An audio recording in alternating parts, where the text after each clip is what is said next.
All right, so this is the third in the world building series, and this series is going to go on until we start playing D&D. There may be 12 episodes. There may be more. And as long as we're getting about 90 minutes worth of work done, this is the first Monday night stream. The goal is to stream Monday, Wednesday, Friday, Saturday. I may not be able to maintain that schedule. I've got all sorts of plates I have to keep spinning, but we're going to give it a shot. So when last we left our heroes, we had nobility, which is something that is a kind of a bedrock touchstone for Riojan culture. And then the fame and fortune, the Wheel of Fortune specifically, which features a lot in their iconography and a lot of their drinking songs. A lot of the oldest, most traditional Riojan drinking songs are all about the wheel goes up, the wheel comes down, and today you might be rich, but tomorrow you'll be poor, and vice versa. And in fact, I think you can listen to some of those songs if you go listen to Carl Orff's masterpiece, Carmina Burana. All that stuff is all the lyrics to that are classic Riojan folk songs. We have a Saint of Gambling, and we could write a lot more about this, and we might. I don't know that I'll. The final document may not. All the work on the final document may not happen here in front of you folks. So I've written this much, which is, I don't know how many words, like 200, 150, 170, and I may write another 300 or 500 words just offline, just flesh it out. But I've done the basic work here. We definitely have. Is this a god of travel or a saint? Matt doesn't know because Matt can't see the headers. It's a saint. Okay, great. Which is good. That's the reason I was asking, is because I don't think they would have a god of travel. But they definitely have, I think it's travel and the sea, because to them they're synonymous. Riojans do not build covered wagons. They do not go explore. There's a mountain range on one side of their isthmus, their strip of land that Rioja lives on. There's a mountain range over here, and there's an ocean over here. So they are down with the sea. There's definitely a god of treachery. And I guess that's Falco. I liked Falco as the name for that, but again, we are talking about changing these names. It may be that instead of, I like Falco, but Falco's a nice short name. So let's move Falco out of here down to there, which means Falco is going to, we have Tonolfi, Regilo, Tassilo, Causulo, Maura, and so Falco. I like Falco.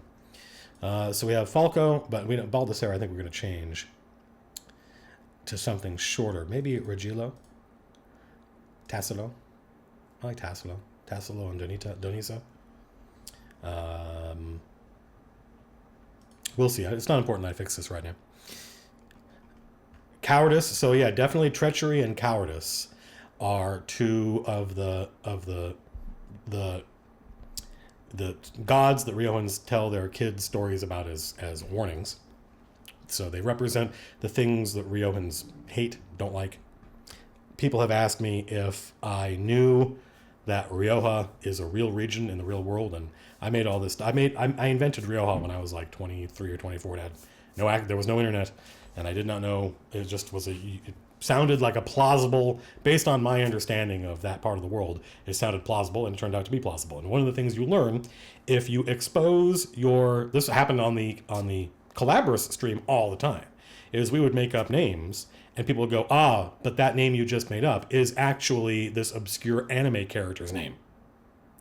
And I was like, well, okay, but we just have to understand that the only reason you don't feel that way about every single made-up name ever is because you do not have the entire history of all human language across all history since behaviorally modern humans evolved in your head. And if you did, then every made-up name would sound like some real place. So to me, Rioja is sufficiently obscure. If you live there, I apologize. I encourage you to use, Buena Park or Orange County in your fantasy world. I would love that.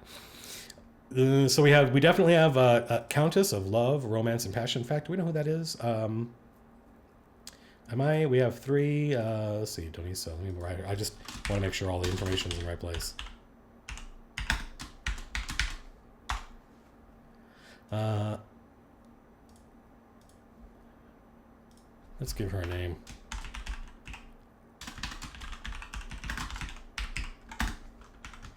Maura. Maura, the goddess, the Countess Maura. I don't know. We'll come back to that. Who knows?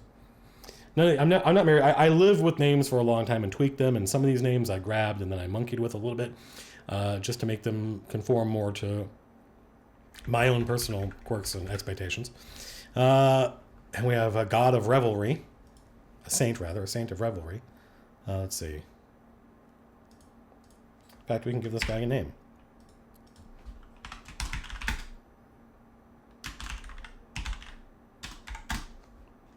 Sounds good to me. We got a little bit of version control problem here because Lord Baldessari has already been demoted to a saint, and I'm still using him in this text. But again, that doesn't bother me. We have a god of violence and bravery. So we've got, it's tricky because there are ways in which we can reinforce gender stereotypes and there are ways in which we can subvert gender stereotypes, but almost either of those will seem like the other depending on what you're used to. So it's always tricky. But I think that overthinking, sometimes we overthink these things and sometimes we drastically underthink them. So the idea of being a goddess of violence and bravery, I think sort of fits. I like the idea that they have legendary kind of pirate queens and stuff like that, and that we don't we plant a flag saying that neither of these two things, violence and bravery, this depends on how people take things, right? There are people in chat right now who either like these ideas or hate these ideas, but it's not their setting, it's mine, for good or ill. But if you say that it's a goddess of violence and bravery, in one sense, that's subverting stereotypes because we would expect that to be a masculine thing. But then on the other hand, people are going to criticize you for saying, oh, so you're saying women are blah, blah, blah. I think this is a goddess. In fact, we still have Lady Donisa.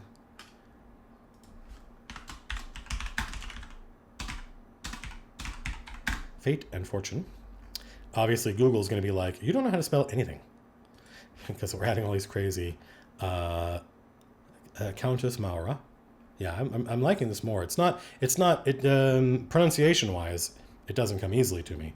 But should it? Because these are not English words. And then we have Saint Balaam, Revelry. I can already see this guy in my mind. And... I feel like I need another female name here. I don't know if I like Tenolfi for violence and bravery. I could change Kausulo to Kausula, or Tassilo to Tassila. Tassila sounds not bad. I like actually. Let me copy this, paste this down. There's a lot of copying and pasting because I don't want to leave an idea behind. I'm saying, let me keep this here and let me permute it a little bit.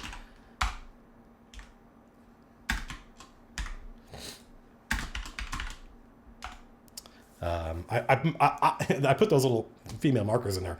I have to assure you, I knew which one was which, but I was afraid people reading it wouldn't know. Because I was reading a document that was actually explaining the differences between the different, like, what does it mean to put this, like the ulo at the end or the aura at the end, and one means bold, right, and stuff like that, and the differences between how to make them male or female. So I think this is Tassilo. And in fact, let's look up Italian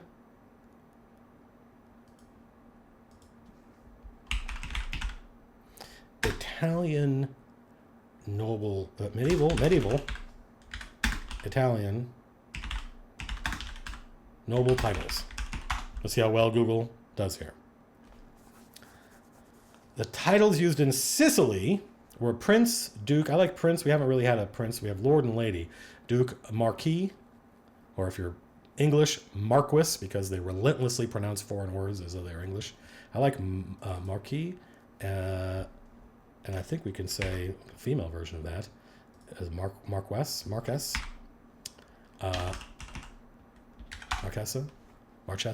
I don't know. Apartments. I don't think that worked. Stand by.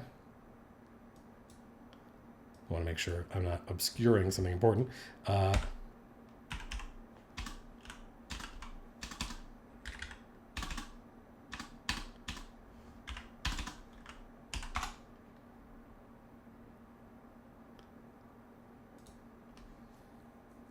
Let's see. This is interesting. Now the question is, can I figure out what the female version of this is? A nobleman of hereditary rank in various European peerages and those of some former colonies. The term is also used to translate, I get it, Margravine. I know that Margravine is a female version, I think. Female and feminine, neither of them appear on this page. So I could probably go to chat, and chat would help, but that would be cheating. Well, let's just type in.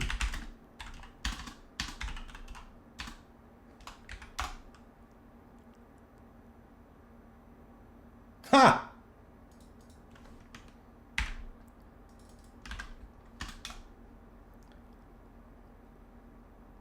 Well, this is interesting because it's the wife or widow. It's not a woman holding the rank in her own right. Okay, well. I don't even know how to pronounce that. Always dangerous. Always dangerous to put stuff in your setting that you yourself don't know how to pronounce. But like I said, we don't have to imagine that this stuff is final. So let's stick this in here and see what happens. A lot of things that I'll drop into something and I'm not 100% on grow on you over time, and then also sometimes you're like, this isn't working. Let's see. I don't know that I like this, but I'll come back to it. So we don't have much here on violence and bravery, but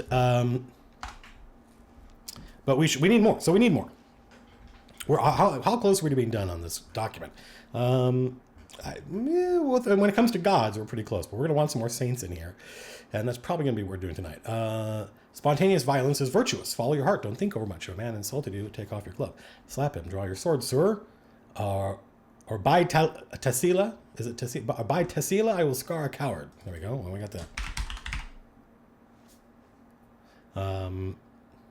Actually, I think maybe for right now, we're just gonna put lady. For now, just I'll do more noodly research offline regarding good names for noble titles for these gods. How are we doing on, stand by. Spontaneous violence, virtuous, follow your heart, don't think over much of it. We need to, certainly need more about,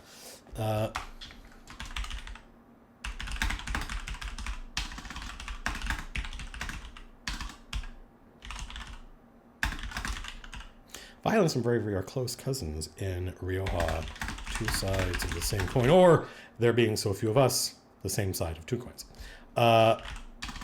Two sides of the same coin. Rare is the opportunity for bravery without violence.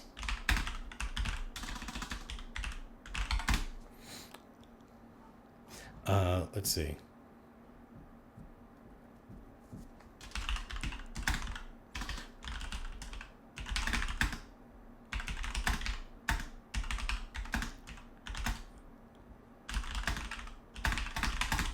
Riojans understand the value of duty and being true to your word, but they do not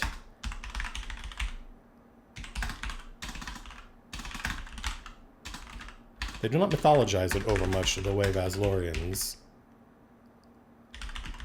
and the Higara. Actually, the species. I think the ethnicity is.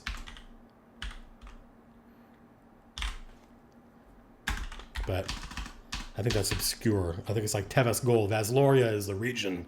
The an ethnographer would call them the Teves Gold, like Anglo-Saxon. And so...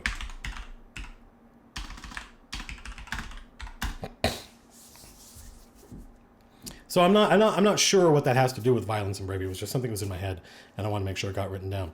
Violence and bravery are close cousins and are two sides of the same coin. Rare is the opportunity for bravery without violence. So what more can be said about this? A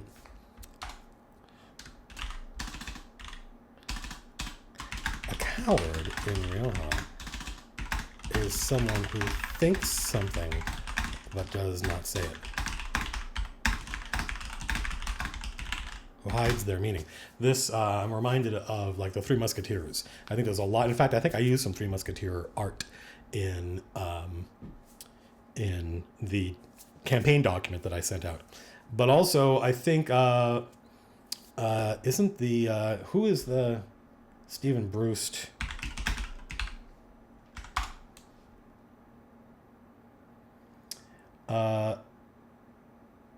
Yeah, Stephen Bruce did a series, and I've read some of them, and they were pretty good. The Vlad Taltos series, except I didn't read the Vlad Taltos series. I kind of had a hard time getting into them. I read his other series that's set in the same world, which is kind of a transparent ripoff of the Three Musketeers. So something I would definitely read. I don't know that I don't think I have read the Three Musketeers, but something I would definitely read, and probably will. Probably will start reading as soon as I'm done with the sequel to Fire Upon the Deep. I'm sorry, not the prequel, the sequel to Fire Upon the Deep, is I'll read Three Musketeers, because there's definitely this cadence of, do you bite your thumb at me, sir?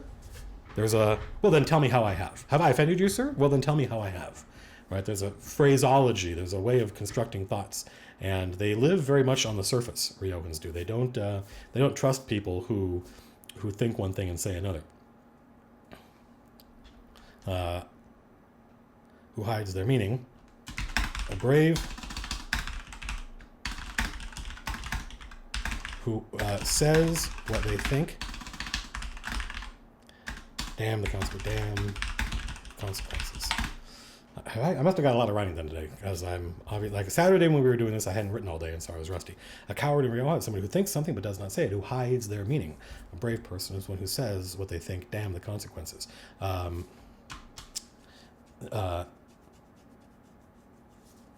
So yeah, this is an interesting culture. I'm getting used to these guys.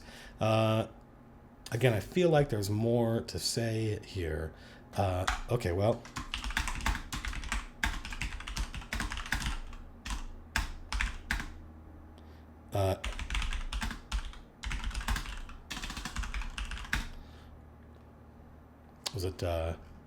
Was Falco?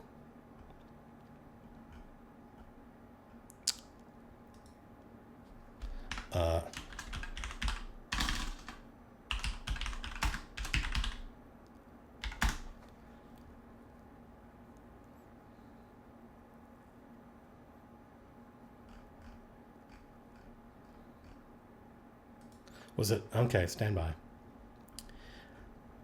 I don't yet know this pantheon well enough. The god of passion. No, I don't want her to be. I don't like that's that. I want to preserve that illicit love affair. So it's not Lady Tassila did not. I keep writing Talisa, so that may mean that I want to.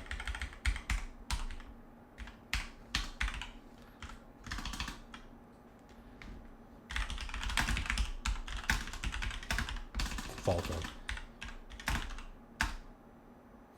I want to say called and exposed.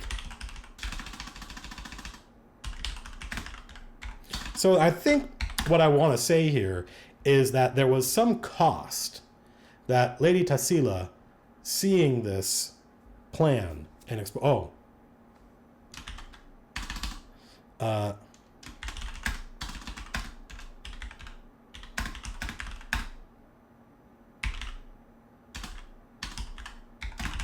so I want to, I want that notion that she's not a cop.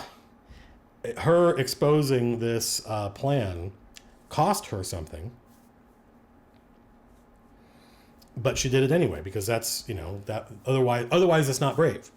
A cop would be somebody. There's a great thing from Steven Spielberg where he talked about making the main character of Close Encounters, who was a problematic character, but prior to that, he was originally going to be a cop or a fireman, because he felt like if a cop or a fireman, these are people that we imbue with authority in our society, and if they say they see a flying saucer, people are more likely to believe it. But they are not as relatable as just a regular lineman, from Illinois, a guy who works for AT&T or whatever. And Steven Spielberg wanted that person to be relatable. And the thing he said was, as soon as you put somebody in a uniform, for one thing, now they're apart from us. We typically do not wear uniforms, and they have duty and obligation. We expect them to act. And that's not good for action heroes. Action heroes are reactive. So I want there to be it's not her duty to act. It cost her something, but I don't know what that cost was, other than perhaps her own husband. I don't want to do the husband and wife thing too much, but if Lord Falco was her husband and exposing him meant that he was going to go to God jail or whatever, then that definitely fits. I'm just going to write here.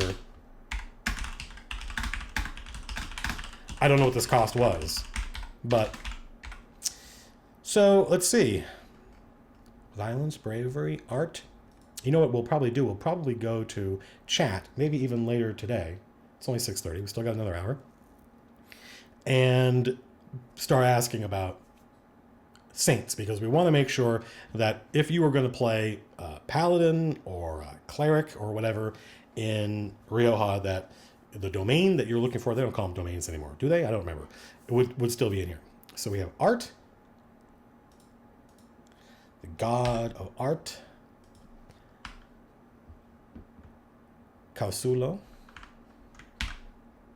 Come here, you.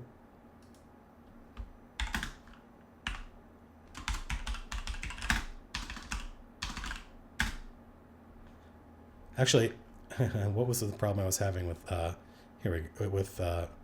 somebody? I met her a countess, but she'll be, because I know what that means.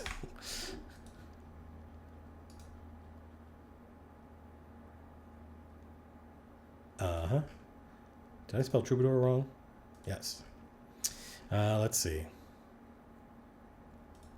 So we've got a list of, so we have a saint of theater and performance. That can be Amato. It's a dude. And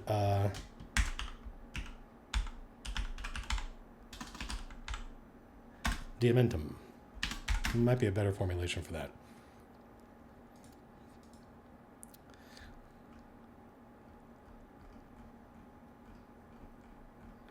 But we're getting, cowardice. We don't have a name for this guy. Let's see. I can use my headers and footers here to,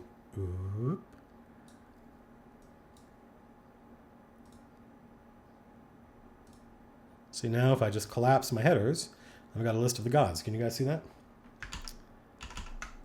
No. There.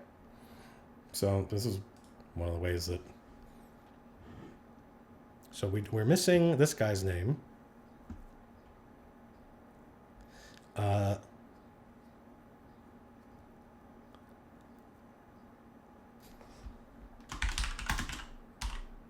Lord Anso, nobility. Lady Donisa, fate and fortune. Not bad. Not bad. Maybe we like Baldassare better, but that's because we're used to it. Also, Baldassare is more, I think it's a more florid. It's more dramatic, and that's the reason I don't want those names for gods. I want the names for the gods to be relatively short. Cowardice, we don't got. Cowardice, definitely a guy.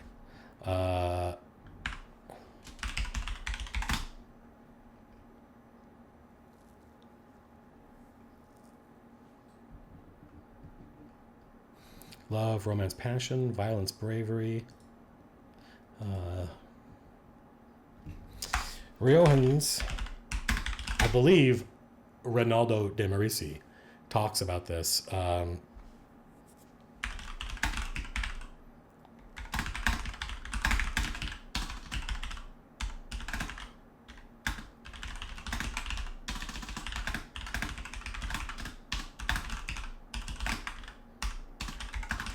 Riohans love heroic deaths, but unlike the Vanir men, who consider dying in battle the greatest honor, Riohans, it's an interesting distinction. Prefer dramatic flamboyant deaths. I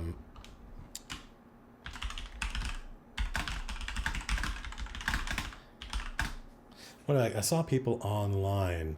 People were asking about the nature of the gods in my world, because they assume that the gods reflect the culture of the people who worship them, because it is the people's worship that creates the gods. But I didn't say that. I don't think I said that.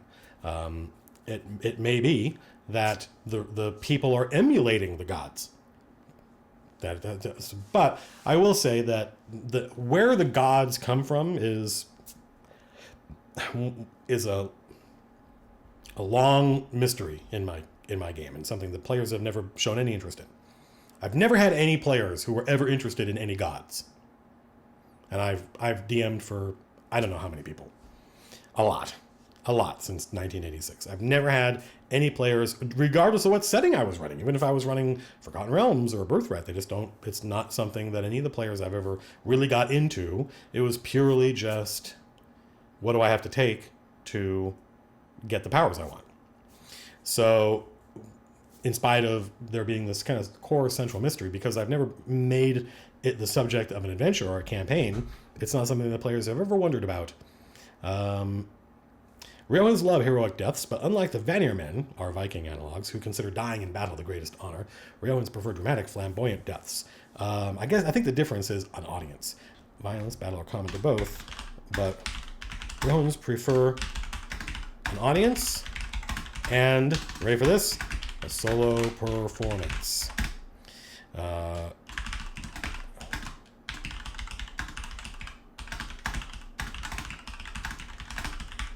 Among their clansmen.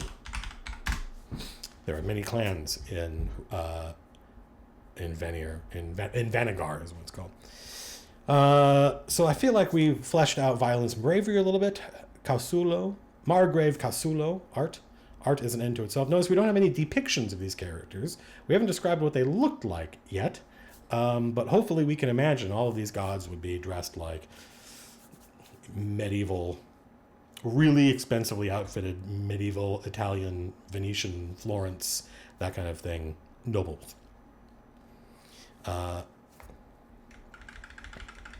Diamentum. It's growing on me. Music, poetry, and writing. I used the term muse, and people wondered if that was a term Riohans used. No. It might be a Kalian antecedent there. So they say follow your muse, but that's not because they invented the idea of a muse. It's because they inherited it from the people that conquered them. So I feel like we've got 7 gods, which is about the right number. We have names for all of them: Lord Anso and Lady Donisa, Vicomte Falco. We have Ragilo. I presume it's a hard G, but it can be whatever I want it to be. I've already had somebody complaining to me about my Italian, and this is not Italian, it's Riohan.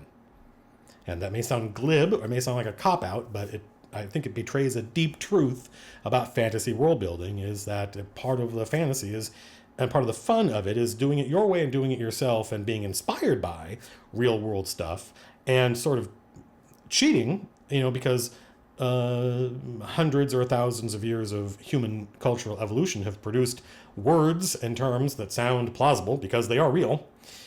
And to my ear, that typically sounds better than the kind of made up fantasy stuff that we all recognize when we see, and we're like, these seem like words that could never really have developed naturally. At least that's my reaction. I think now we can worry about the saints a little bit. Before I go to chat, let's see. We would definitely, for nobility, what are noble virtues? We would definitely have caring for the sick and poor. So charity. I'm going to put parentheses just so we know what we're talking about. And I think that might be one of the chief saints. Like, if one of the things we want to know is, like, what's the biggest church, physically largest church?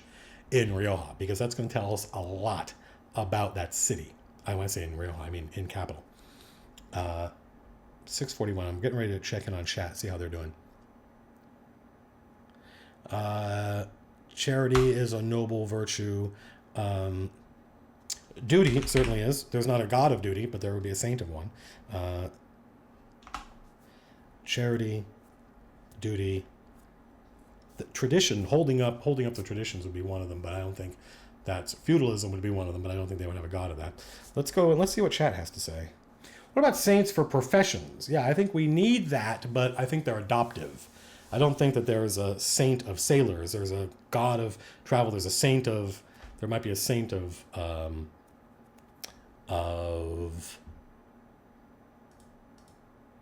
where was it?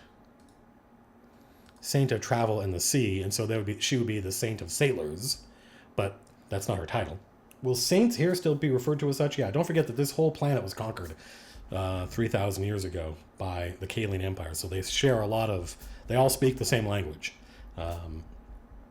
Each of those languages has words in it from the earlier languages they spoke. Does Riojan culture encompass more than humans? No. It is a human culture. How does one become a saint? Well, I think generally speaking, you dedicate yourself to service to a god. There's actually a scene in the third book of my fantasy series where Venora, sort of Hayden's, the main character's like adopted daughter, says, she's actually asking about Saint Pantaleon Sunbringer. She's like, did people know he was going to be a saint when he was alive? And Hayden's like, yeah, I think so. I think you can just tell. I think people, there, and actually there's a story which I stole that Tathan tells Hayden at the lake, and he talks about how everyone assumed that this knight was going to become a saint, and that if that was true, that he would be able to perform a miracle. So are the saints of gods who represent undesirable traits? No, they're certainly called saints. Dinner Puppy has not read my second book because you meet the Saint of Worms, the Dark Veil, who's a bad guy.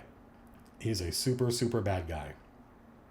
We have charity, duty. I typically like to have 5 saints, but it's not important that we get them all done today. A saint of charity, a saint of duty. What are other noble virtues? Honor. Isn't that the same as duty? Patronage, piety, justice. Yeah, justice. That's a good idea. Patronage might fall under charity. Mercy. Mercy would probably fall under, I don't know, maybe not. But definitely well,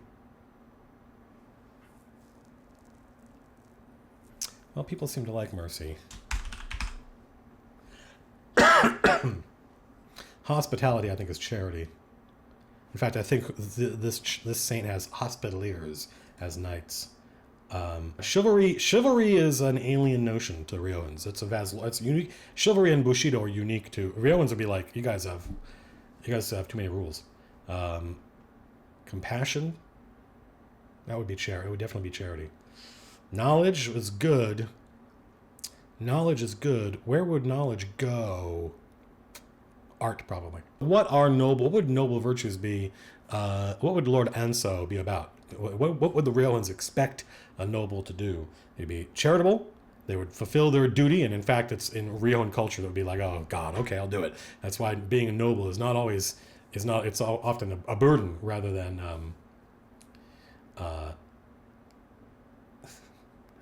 piracy. Or I am a pirate king.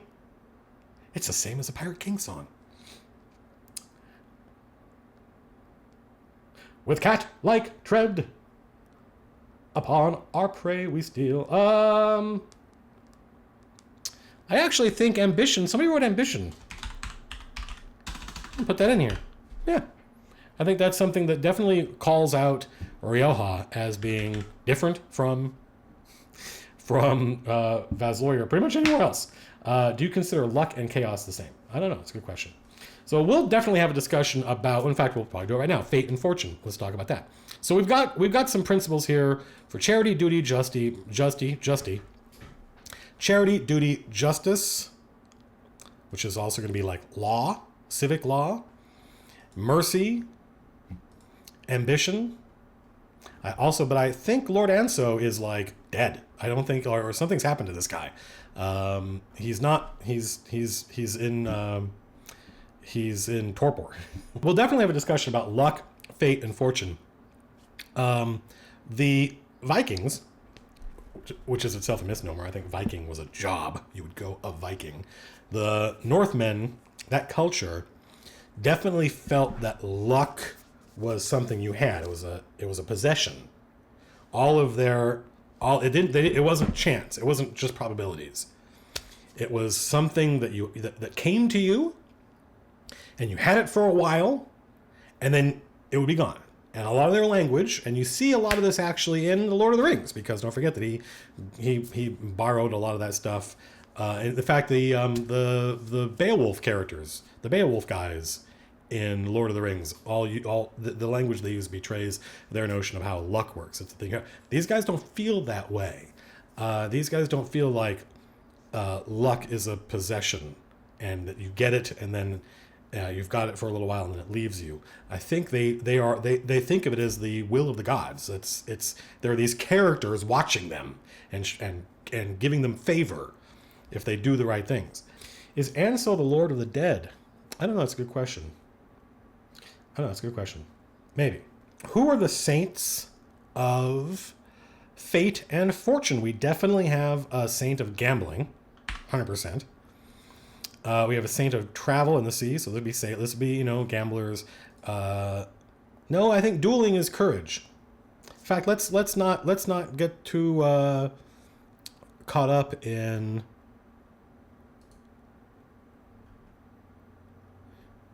We have cowardice, we have treachery, we have love, romance, passion, which I think actually, is there a saint of dueling? I don't think so. Might be a saint of something else.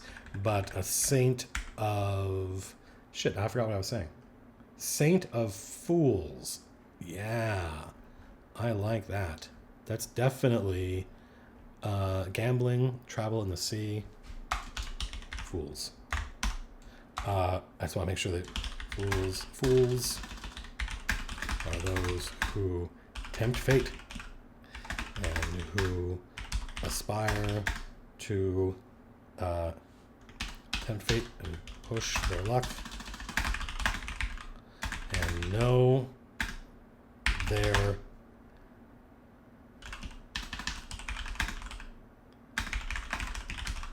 but fight against it. So we've got gambling, travel in the sea, and fools. Trickery,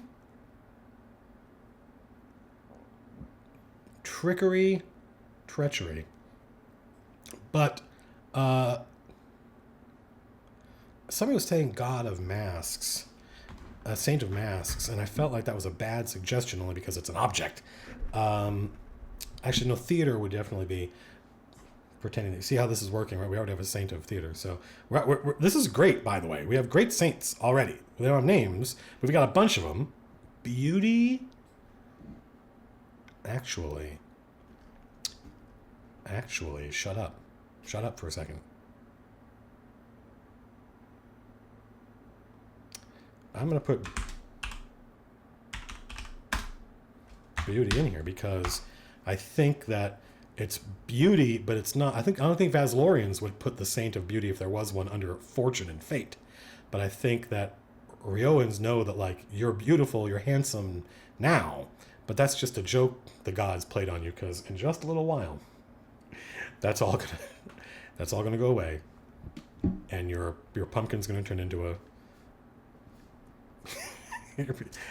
your chair is going to turn into a pumpkin. So I think that beauty is something that the reality is they're people just like you and me, but the way they mythologize themselves, the stories they tell, the gods and saints are about, like, very narrative, and that notion of young lovers, or it wouldn't be like, we'd have these heroic characters who tragic characters who are beautiful and exploit that beauty and manipulate people using their charm and good looks, and the stories about how that doesn't because that unbeknownst to them, they're not in another culture, they're in this one, and your saint belongs to the goddess of fate and fortune. So these things don't last. So we've got gambling, travel in the sea, fools, and the beauty and youth. Let's make sure that we've made the proper connection, because all of these terms are loaded. They're all super loaded, and when I write them in here, I've got a specific instantiation in my head. And when people read them, they are going to make their own conclusions, and if I don't modify stuff, then I don't have control over how people are interpreting these things. We have gambling and risk. But then I think we also have wealth and poverty. One saint for both. And this saint might be related to the... so let's give you a level 3 header. Let's go in here and give you guys level 3 headers so that you show up in my... There we go. So nobility is charity, duty, justice, mercy, ambition. Notice it's not wealth. It doesn't have anything to do with being wealthy.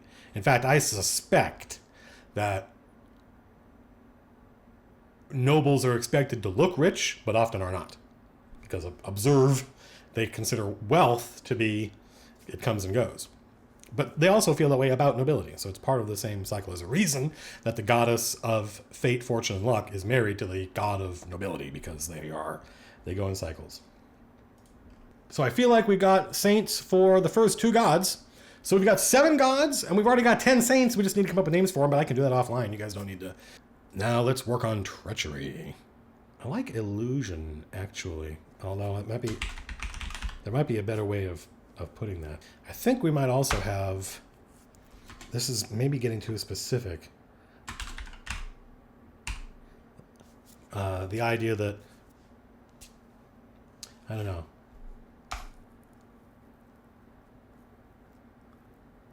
assassins, secrets, yeah, secrets and lies. What are you doing? Away with you.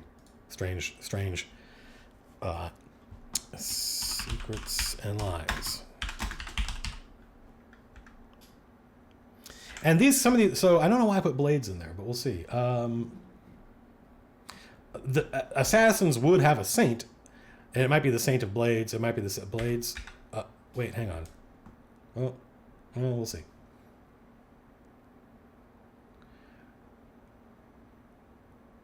People are saying vengeance. Secrets and lies is whispers and rumors. Masks is theater, I think. Will you still be putting together your adventure guide? I don't know what you mean by that. See, poisons, I think, is cowardice. So it's blades and poisons. I don't know, though. I don't know if we'd have a saint of poisons. Does that make sense with all the other things we have? I don't know. Blades, I think, is poetic. Blades. No, blades and dueling. So that would be violence and bravery. Let's not. Violence and bravery gets blades and dueling. I just wanted something that was like a symbol of treachery.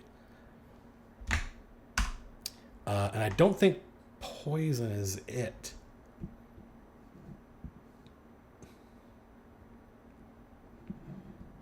Saint of doping. You guys all watched Icarus, right? If not, you got homework to do.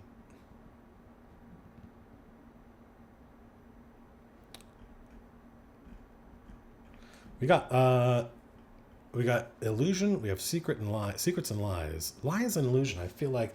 See, I don't think we have illusion. We have secrets and lies. I think includes illusion. So I think I need to do a little bit of thought before I go to chat. I can always tell, like, chat will always come up with good ideas if I give sufficiently narrow boundaries. So when I see that people are full of good ideas, but I'm like, that's not chat's fault. That's me having not properly defined what I mean when I talk about treachery. So we have deceit, scheming, planning. So we have secrets and lies is good. Treachery. How do I say? So when I say deceit, well, there's secrets and lies. Scheming and planning. what is... well, what's an abstract concept that would go with that? Hello, solemn face man. Hunting accidents.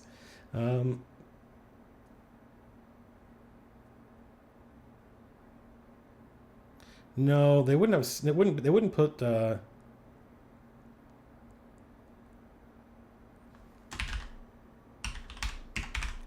Yeah, conspiracy is good.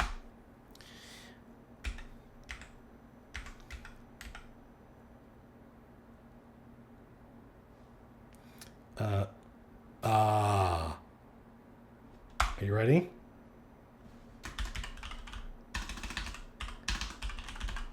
Stand by. Are you ready for me to type it correctly? Rewind. Forget that. Let's edit that out of the YouTube video. Are you ready? There we go.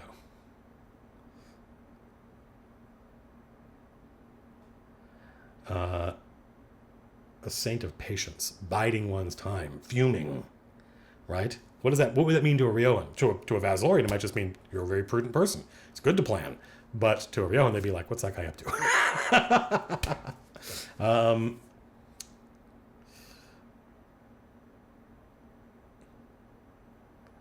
They hate planning. Yeah.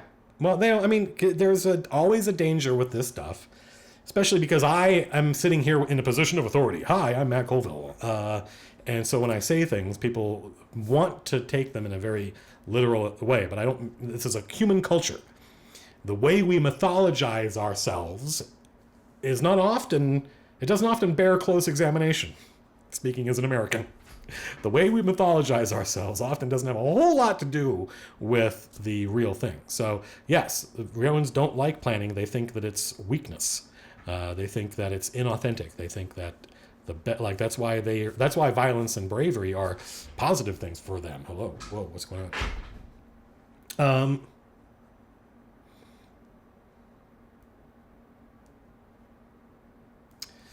Let's see, secrets and lies. I definitely like that. Remember, this is a saint that represents things they don't like. Right? You guys, a lot of these are great names for saints. I just don't know that they're... Trogaf asked a good question. Nightmares and visions. Who would a saint of dreams? I definitely think dreams feature heavily in probably maybe romance and passion. Good question. It's a good question, Trogaf. I don't know. Somebody just said then, why is he a saint? But I don't know what that means. I don't know what that say. The saints don't represent only good things. They represent the important things. Mores and folkways are not virtues. They are the things that are important to a culture. And there are things that cultures think are good and things that the cultures think are bad. And a lot of those things that we take for granted, that we think of as universal, they're not. That's purely cultural.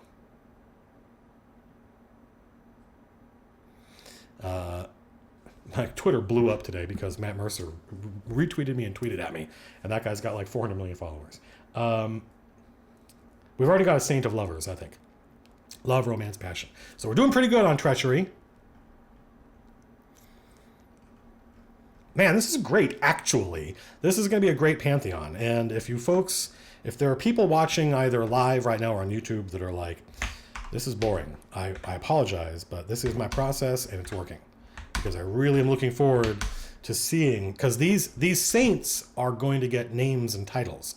And those titles are going to be even more evocative. Like, let's see if I can find an example of what the Vaslorian saints are called. Let's see.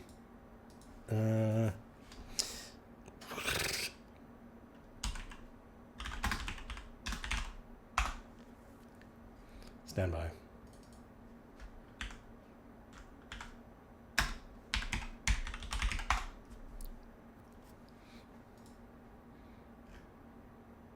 So, like, the god of the saint of oracles in Vasloria is called Kalinda, the seer. Right? The god of science is called Elgar the engineer, Kale the sorcerer, Clement the journeyman, because these are all saints of the god of knowledge. And so all these guys are gonna get titles, and so there's gonna be some really evocative titles in here. Like Adun's saints are Llewellyn the Valiant, right? He's not the saint of valiance. That doesn't mean he's a saint of courage and leadership in battle. He's called Llewellyn the Valiant, right? There's Merwin the Kingmaker, right? Also called the Diplomat. So these guys are going to get cool titles and names as we go. Even the evil gods, like Nikros, has saints.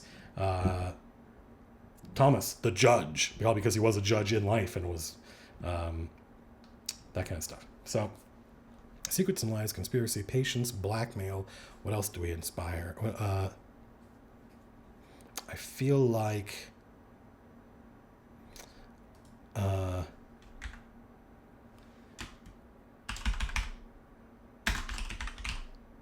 envy and jealousy. One of those is, those are different, but what leads to treachery? Envy and jealousy. So.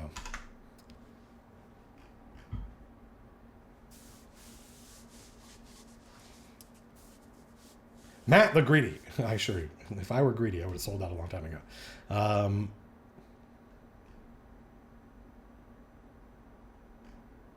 People keep saying politics and strategy, but I don't think either of those things factor in Riojan culture one way or the other. Just like there's not a saint or a god of making paper. Not every single thing that Riojans do is there a saint or a god for.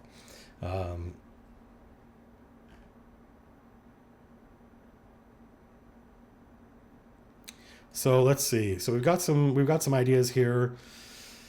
And let me tell you something, by the way. So let's just do some of the real work. Most of this is probably going to happen offline. But for now, let us pick one of these saints. I'm going to show you how I will consider this done when we have done the following. Orsino, I love that's a great name. Saint Orsino. Secrets and lies. And he's not saint, or he is saint. Ready?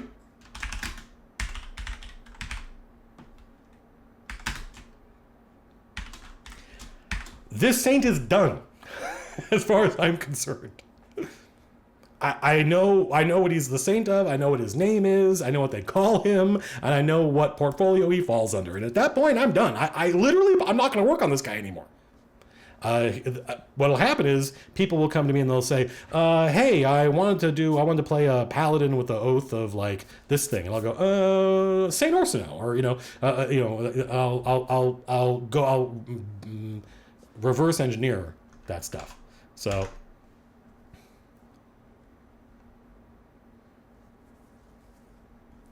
does that make sense? Do you understand the process now? Because that's from beginning to end. We have gone from a vague understanding of I felt like I knew who Riojans were pretty well, but I hadn't written any of this stuff down. Now I've written all this stuff down. We know a lot about their culture. We know a lot about what they value, both positively and negative, what their virtues and vices are. That's a good way of looking at it. And we've got a list of the gods. We picked a bunch of saints. I named one of them and gave him a title, and I know what his portfolio is. So at that point, now, I'm not saying we're done working for the day, but I'm saying I will know when I'm done when we have this for everything. I don't need to know more about Saint Orsino for now, because 7 gods times 5 saints, that's 35. That's just too much work. There's too much work to do.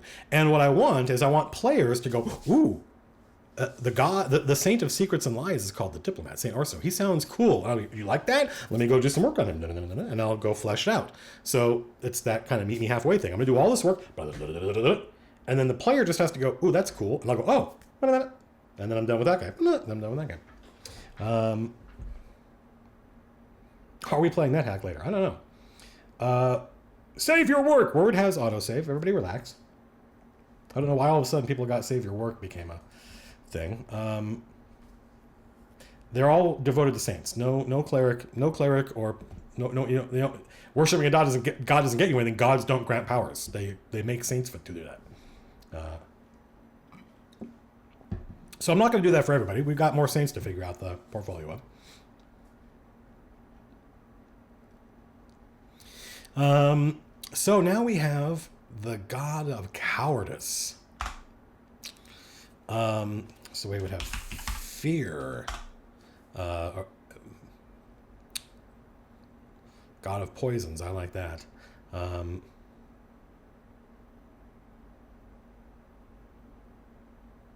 If gods don't grant powers, how did the saints come to power? The gods made the saints.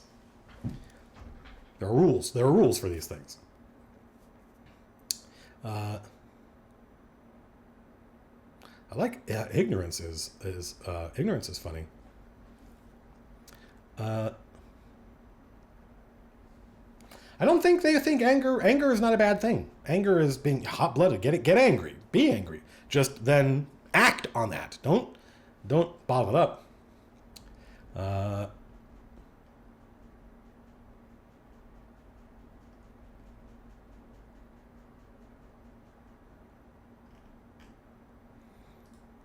Did we have dueling yet?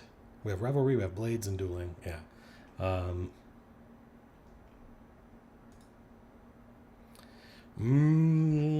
Murder. Somebody said murder.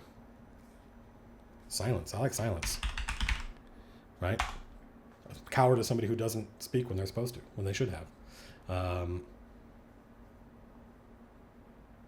Flattery, you're on the right track. I just don't think that necessarily will, but flattery is definitely something that, like,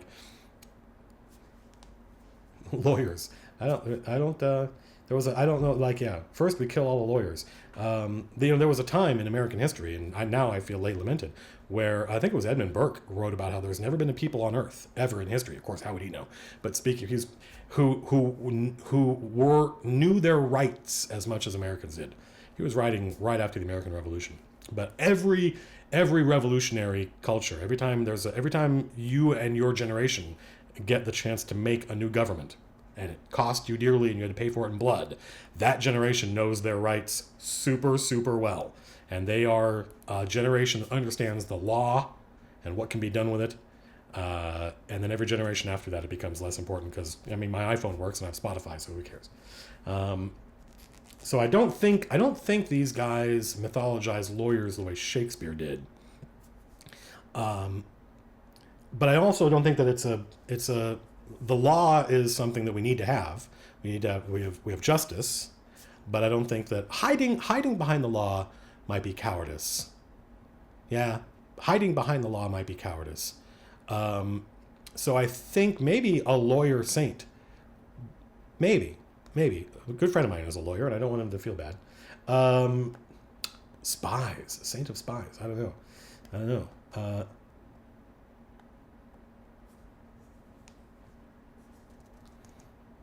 Stand by.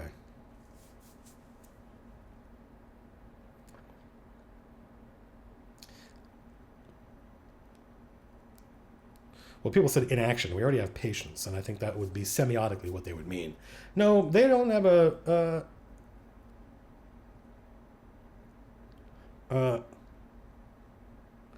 hiding. Definitely, I want a term. Maybe English isn't good for this, but I want a term that means hiding behind the law. Right. I remember my grandfather got in an accident, and his car was he had to get a new car, and everyone told him, "You should sue."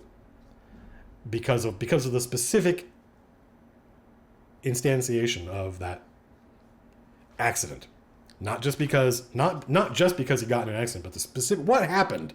Everyone who knew him got really angry at this other person and what they had done and what they had cost him, and said, "You should sue." And he was like, "What? I'm not going to. Why would I sue the guy?" "Well, you would be well within your rights." He goes, "Yeah, but so what? I'm like, I can handle this. Why would I? And so that had a huge impact on me. Growing up, watching my grandfather be like that. Like, to him, he was able to deal with this himself. He could afford to fix a car. That person made a mistake and was stupid, and that's just, the world is just like that, man. And that's not what you use the law for, was my grandfather's attitude. No,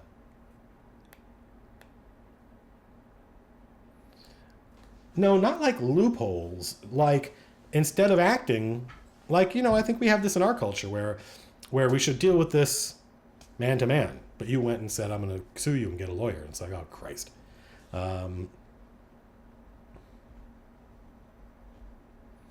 right, so I have to ignore chat for a little while because I think we're just going in circles right now.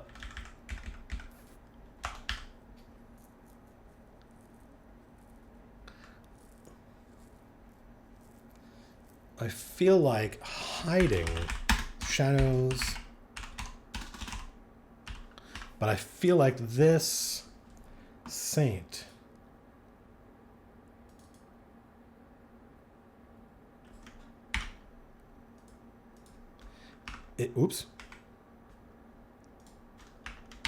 is Saint Paolo,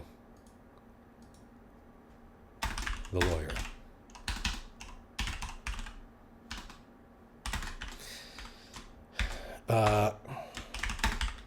And he would have like, people would say,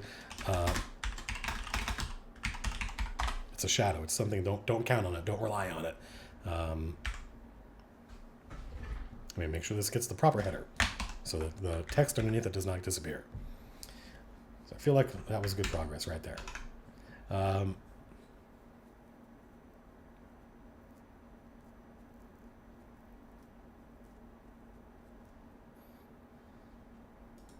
Why would Riohans call somebody a coward?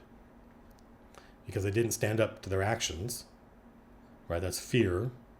Because they didn't say what they should have. Because they used poison instead of a blade. Because they hid, which can represent a lot of things, hiding behind the law, but actually hiding in shadows. Somebody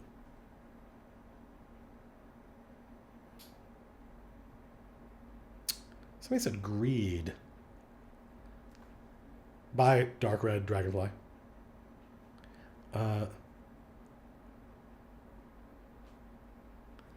Greed. I don't know. There's something there, but I don't know what it is. Blame. I don't know. People are on the right track. But these are not.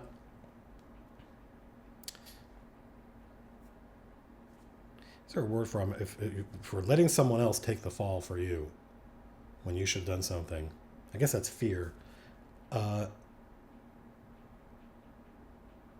Crime in the underworld. I think those are those guys would. Yeah, but there wouldn't be a saint of deceit. I think we already have lies, secrets and lies. In action, we already have. I can tell that we've done a good job thus far because people are suggesting good things, but we already have those.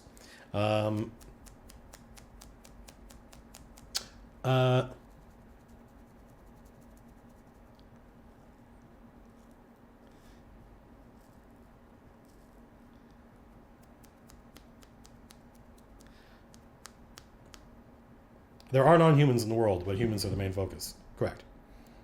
In fact, there's a whole population, and a big one, of tieflings in Capital, and they're all refugees from the City of Brass because their queen lost a battle. And in fact, the chain were the queen's personal guard, and that's why they're back on this plane, because they lost. And the tieflings came and they brought with them. They've got their own. They brought a drug with them that isn't a big deal to them. It's like marijuana to them, but it's like heroin to humans. So that's one of the subplots.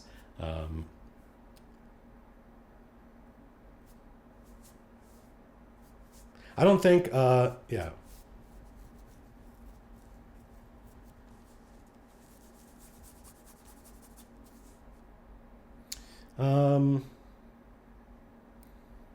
What is a word that means the thing I'm thinking right now?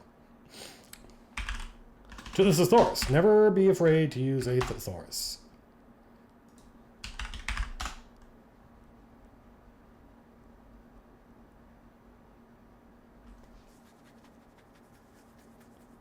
Yeah, I think here is our fifth saint of cowardice.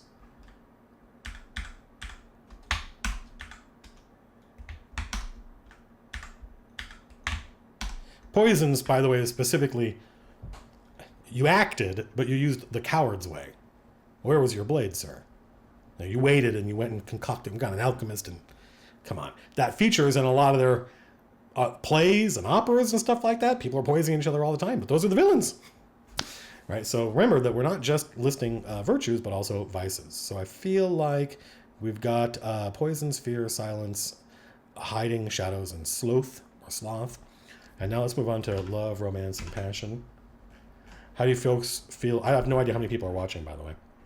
How do you folks feel like we're doing? No. Masks don't have their... Riohans love performance. So a mask, Riohans think everyone's always wearing a mask anyway. 800... Good? Okay, good.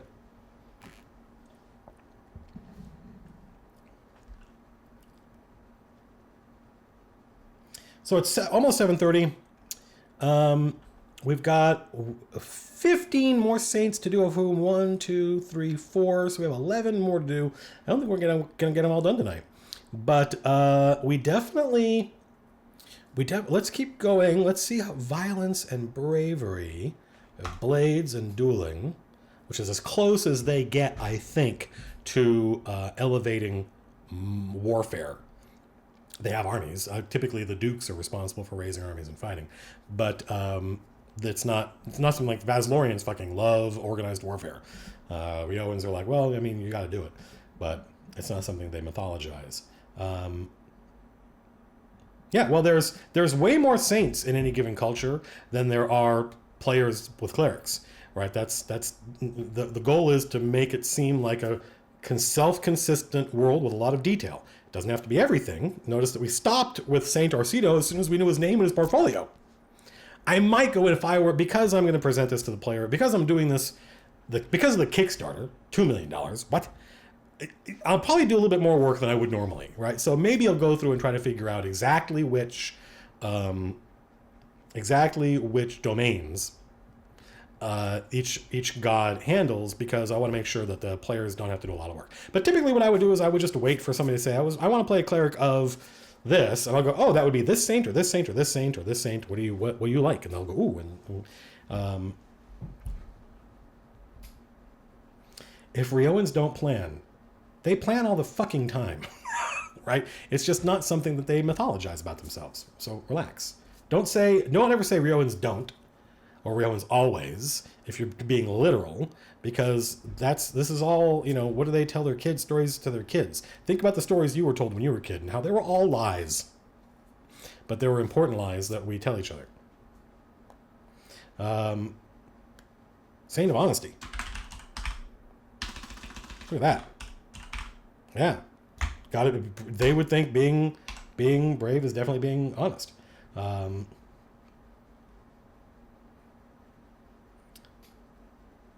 So what else do they think of when they think of violence and bravery? Blood. Blood and scars. Wounds. I have 30 great wounds all got in battle. Well, I don't know about this. I'm kind of suspicious about this.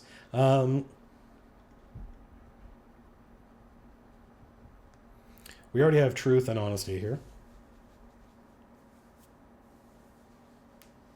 Anger, Saint Anger. Well, we have violence. Violence and anger, I think, are synonymous to them.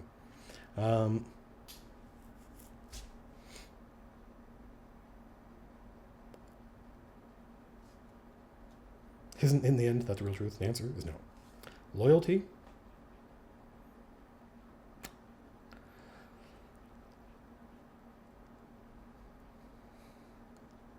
So yeah, if you were a thief, somebody asked a good question. If you were a thief, what saint would you follow, or what god would you follow? Probably fate and fortune, but maybe treachery. I think how do Riohans view thieves? Definitely thieves in Vasloria are criminals. Period. They do not think of that as being dramatic, either good or bad. But thieves in Rioja are often heroes. Like Robin Hood is famous in English culture because he's a nobleman who then robs from the rich and gives to the poor. But I think that Riohans have lots of guys like that. They have lots of people that are a lot of famous thieves. And so who would that thief pray to? Fate and fortune, gambling and risk. But definitely, I think violence and bravery has to be in here somewhere. Uh, I think we want something like audacity. There's a better word for this. A better word for this.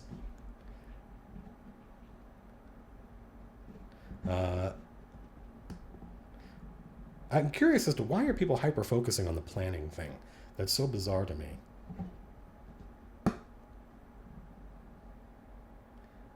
Daring.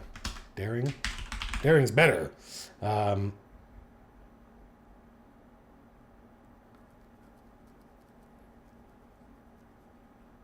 We have gambling and risk, and we have daring. I think they're close cousins, but they're semiotically different. Uh, the only thing I want is a saint of pirates. Uh,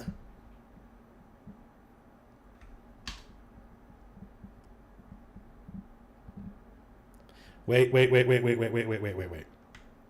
Hang on. There we go. As you are like you're screwed, but that was brave. You cheating, definitely. That is the god of thieves. So there's at any given table there are people who are praying to the god of gambling because they want to win, and then there are people who are praying. They want to play fair. They know the game really well. They're good gamblers, and then they're the ones who know they're not good gamblers, and they're praying to the god of cheating. And the god of cheating is like, let me see what I can do. Don't tell anybody, but and if you get caught, then you got to own up to it. You're like, it's not this is a positive god, not a negative god. So they think somebody who cheats and gets away with it is awesome, and somebody who cheats and gets away with it is awesome. Somebody who cheats and gets caught and owns up to it, it's a fair cop. Those people are both awesome. A person who cheats and then tries to lie about it, hang on now, you pushed it too far. So I hope you guys like that as much as I do, because I love the fact that tells you a lot about Rioja, that the saint of cheating is on Lady Tassila's docket, violence and bravery, because of course cheating is going to lead to violence, right? I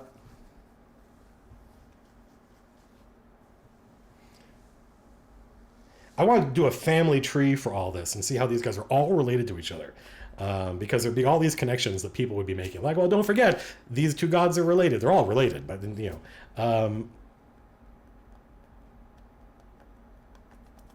so that was a little moment of, inspired by you folks, that was a little moment of insight. I felt 1, 2, 3, 4.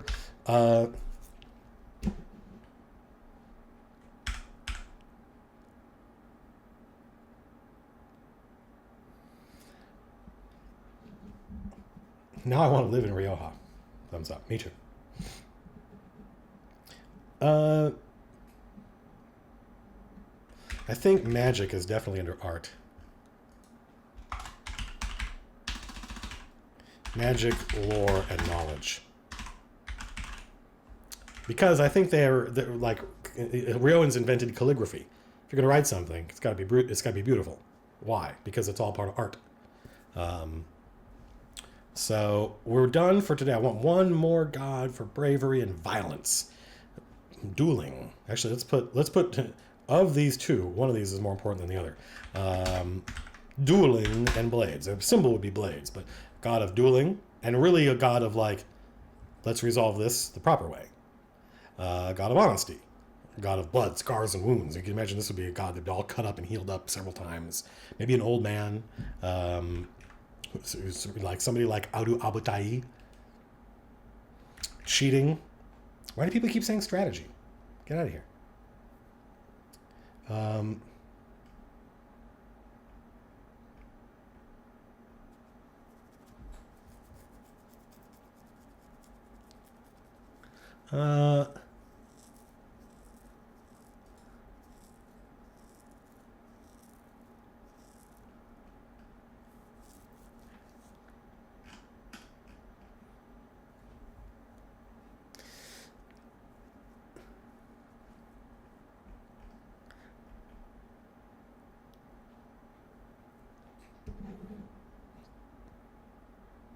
I don't know that glory is good enough. Charisma.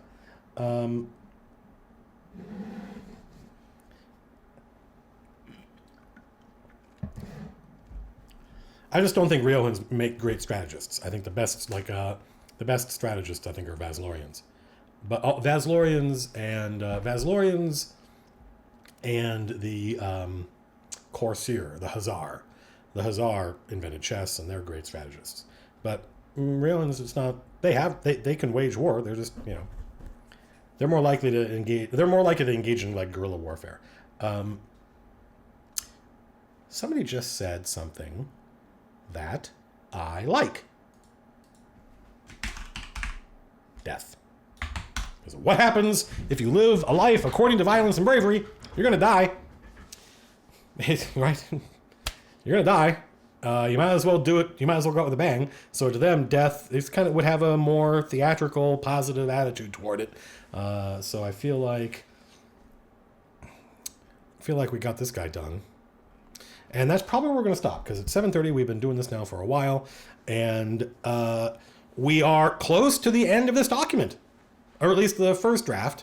And I'll do some work offline. We'll get together Wednesday night, and we'll finish the saints out. We'll name them, and I might give them names offline, because I think the process of naming things is pretty tedious. But once we're done with this, we'll work on calendars. And I'd like to maybe spend a little bit of time trying to figure out where I would put various. We have way more gods and saints when we're done with this than there are domains in 5th edition. But that's as it should be. Because our goal here is not to create something that is unique to any game. Our goal is to create a culture that has depth and breadth. And I think we are achieving that. And I think that there are things in here I love. And so hopefully there are things in here that you think are cool and you want to engage with. Somebody said rivalry. I like that, but where would that go? Who do we have left? You know, art. We just did bravery. Love, romance, and passion. Oh, yeah. Let's have a god of rivalry. I think they definitely mythologize the idea that you have a rival out there somewhere. Either if you don't know who it is, then you just haven't been looking hard enough.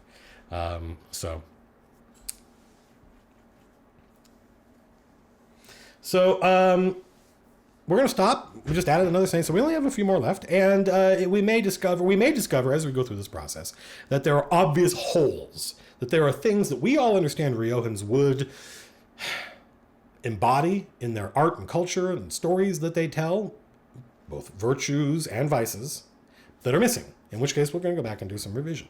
But this is a good list. This is a pretty good list. Yeah, I agree. There's the Saints motto is there's a rival. Everyone has a rival. I just, we're human beings. Human beings like rivalries because they're dramatic, right? The Lakers and the Celtics, the Red Sox, and you can tell I was raised in New England. The Red Sox and the Yankees. There's a great QI episode where they're talking about, who do the Germans think of as their great soccer rivals, and just by the virtue of the question, the people on the panel are like, wait, they know it's us, right? And they're like, and the answer is like, no, they think of like the Dutch as being their rivals. And the England's like, wait a minute, don't they know that it's like that doesn't have to go. It doesn't have to go both ways. Like, but that's something that we love, that notion of these two forces pitted against each other. So, does Matt have a rival? Do I have a rival? I don't know. It's a good question. No, don't be ridiculous. So we will pick this up Wednesday. I felt pretty good about this. We got a lot of work done, and if you don't feel like you have a pretty good grasp on Riohan culture right now, then I have failed you. But Capital, the city that the game is going to be set in, actually includes a lot more than just Riohan culture. But most of the people you're going to meet are going to be Riohan. At one point in the stream, we'll do a demographics bit. It won't take 90 minutes, but we'll talk about how many people in Rioha are from Vasloria, from Corsair, how many dwarves are there, how many elves are there, how many tieflings and stuff like that. And it's way more cosmopolitan than a lot of other places. So there are going to be a couple of other churches in Capital to alien gods. But that's a little bit beyond the scope of this stream. So Wednesday, I gotta order a tablet thing because I want to start drawing maps with you folks. And I think that's going to happen sooner than I imagined. So if you'll excuse me, YouTube, I'm going to go hang out with chat for a little while. And if you're watching this uploaded on Tuesday, just remember that the goal here is to do streams around 6 o'clock, Monday, Wednesday, Friday, Saturday, because we got to get started. We got to get prepped for this game that I'm going to be running. Hopefully we're going to start in July. And we'll even do adventure planning and all sorts of stuff. And you'll get it may not be useful. You may not come to the same conclusions. This Rioja may be very different than your Rioja, but hopefully you feel like you're getting to see Matt Colville's actual process. That's all I can promise. I can't promise it's going to be useful or inspiring, but it will be the real thing. So until Wednesday night, folks, peace out.